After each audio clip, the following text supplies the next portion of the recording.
இன்னைக்கு நம்ம வீட்டில் நைட் என்ன ஸ்பெஷல் பார்த்துலாமா? என்னடா நைட் அப்பன்னு பார்க்காதீங்க.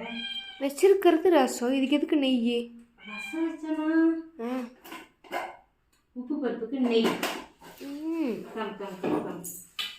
சுட சுட சாப்பாடு ஆவி பறக்க பறக்க. அவரைக்காய் போட்டு வணக்கியிருக்கேன், கொஞ்சமாக தேங்காய் துருவி போட்டு. இந்த பக்கம் கொஞ்சம் உப்பு பருப்பு. எங்கள் வீட்டில் உப்பு பருப்பு அன்னைக்கு சோறு கொஞ்சம் சேர்த்தியே சாப்பிடுவோம், அதனால உப்பு பருப்பு. நீ உப்பு பருப்பு எப்பயும் போல வைக்கவே இல்லையே. இந்த பக்கம் தயிர் காலையில் உடனே போட்டது. இந்த பக்கம் சாப்பாடு. அங்கே அவனை பாரு, நீ அடிச்சு நெய். அங்கே அவனை பாரு, அடி வாங்கிக்கிட்டு அவன் உட்காந்துருக்கான். ஆமாம், பாவம் புள்ள. இருக்கட்டும். உங்கள் வீட்டில் என்ன ஸ்பெஷல் சொல்லிட்டு கீழே கமெண்ட் பாக்ஸில் அழுகி புள்ள கமெண்ட் பண்ணிட்டு போங்க. ஏன் நம்ம வைக்கல? அம்மா தான் அடிச்சிச்சு. அப்படியே காலை வச்சுட்டேன். இங்கே பாரு, இங்கே ஒரு பட்டுக்குட்டி, இந்த பட்டுக்குட்டி, இந்த பட்டுக்குட்டி, இந்த பட்டுக்குட்டி, சிக்கு சிக்கு சீ சீ சீ சீ.